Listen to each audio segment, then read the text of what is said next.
હમણાં ગુજરાતના મુખ્યપ્રધાન ભૂપેન્દ્રભાઈને અકસ્માત પડી. દુઃખદ બાબત છે, પણ સાથે હું એવું પણ માનું છું કે સરદાર વલ્લભભાઈ પટેલ ખૂબ જ ગુસ્સામાં ખૂબ અકળાઈ ગયા અને એ ભૂપેન્દ્રભાઈને મેસેજ આપવા માંગતા હતા કે ભાઈ, હું ક્યારે પણ મારી જાત પાછળ, મારા નામ પાછળ ખર્ચો કરો છો તમે યોગ્ય. એક બાજુ ખેડૂતોનો પાક નષ્ટ થઈ ગયો, ખેડૂતોના આંખમાં આંસુ છે, ખેડૂતો તડપી રહ્યા છે.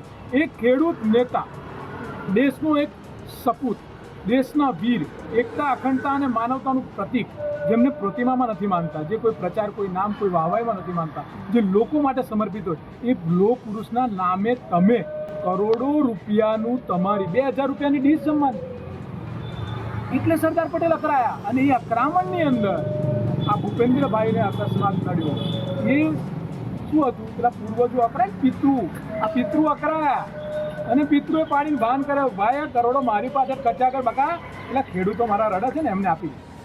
આ બહુ ચોક્કસ વાત. એક બાજુ ગુજરાતના ખેડૂતોની ડાંગરથી લગાવીને પાક નષ્ટ થઈ ગયો હોય અને સરદારના નામે કરોડો રૂપિયાના ધુવાડા. શું એ સરદાર પટેલની વિચારધારા નથી?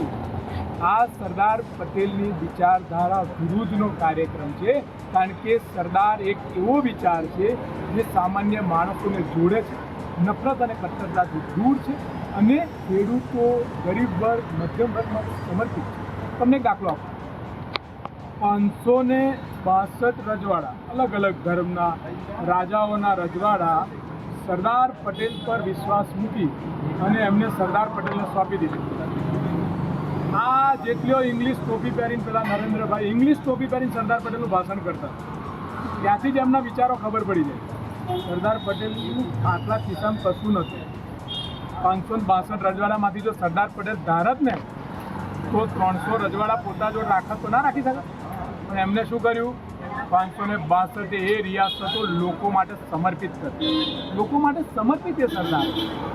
તમે સરદારના નામે આ બધા તાયફા કરો, એ સરદાર નથી અને એ પ્રતિમામાં પણ સરદાર નથી. કારણ કે સરદાર હોત એ આદિવાસીઓના ઘર તોડીને પોતાની પ્રતિમા ના બનવાની. કારણ કે સરદાર એ સમર્પિત છે, સરદાર એ લૂંટારા નથી.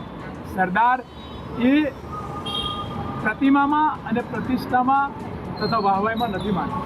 સરદાર એ સેવાનું સીધું નામ છે.